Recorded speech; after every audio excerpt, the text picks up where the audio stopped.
Hello everyone, welcome back to my channel Randhone Bandhan. আমি রিয়া। আজকে আপনাদের জন্য নিয়ে এলাম চিকেনের একটা দুর্দান্ত রেসিপি। চিকেনের অনেক রকম রেসিপির মধ্যে এই রেসিপিটা কিন্তু খুব কম সময়ে আর খুব কম উপকরণের দিয়েই বানানো হয়ে যায়। বাড়িতে কিছু উপকরণ দিয়েই চটজলদি বানানো হয়ে যায় আর খেতে কিন্তু হয় অসাধারণ। তো চলুন শুরু করা যাক রেসিপিটা। আশা করি আপনাদের ভীষণ ভালো লাগবে, আর ভালো লাগলে অবশ্যই চ্যানেলটিকে সাবস্ক্রাইব করে রাখবেন, কমেন্ট করে জানাবেন আপনাদের কেমন লাগলো, আর আপনাদের ফ্রেন্ডস অ্যান্ড ফ্যামিলির সাথে শেয়ার করে দেবেন। তো চলুন শুরু করা যাক এই রেসিপিটা। গরম ভাত, পোলাও, ফ্রাইড রাইস, রুটি কিংবা পরোটা সব কিছুর সাথেই খেতে কিন্তু দুর্দান্ত লাগে। আশা করি আপনাদের ভীষণ ভালো লাগবে। তো চলুন এখানে শুরু করা যাক।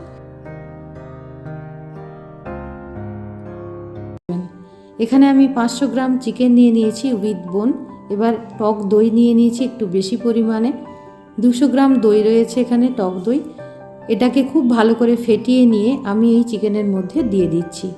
এবার এই চিকেনের মধ্যে আদা রসুন বাটা দিয়ে দিচ্ছি 2 চামচ।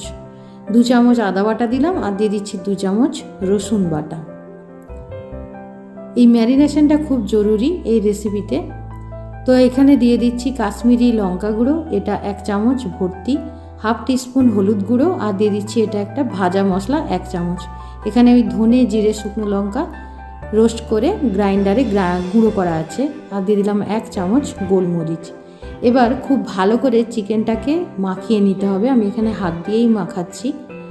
তো এই চিকেনটাকে যত ভালোভাবে এইভাবে ম্যারিনেট করা হবে চিকেনটা তত জুসি হবে, আর দই চিকেন খেতে খুবই ভালো লাগে। এবার অল্প পরিমাণে একটু নুন দিয়ে দিলাম। তারপর এই ম্যারিনেশনটাকে 30 মিনিটের জন্য আমি রেস্টে রেখে দিচ্ছি। এবার কড়াইটা গরম করে নিচ্ছি। তারপরে নিয়ে নিলাম আমি এখানে সরষের তেল এই রেসিপিটা করার জন্য।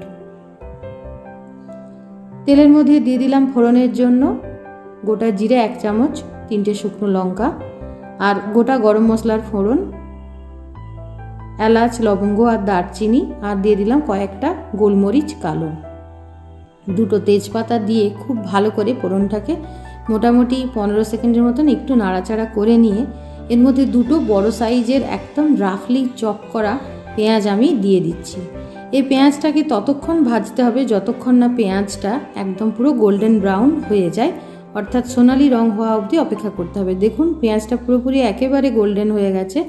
এবার এর মধ্যে আমি যে চিকেনটাকে 30 মিনিটের জন্য ম্যারিনেট করে রেখেছিলাম ওটাই আমি এর মধ্যে আস্তে আস্তে এবার ঢেলে দিচ্ছি।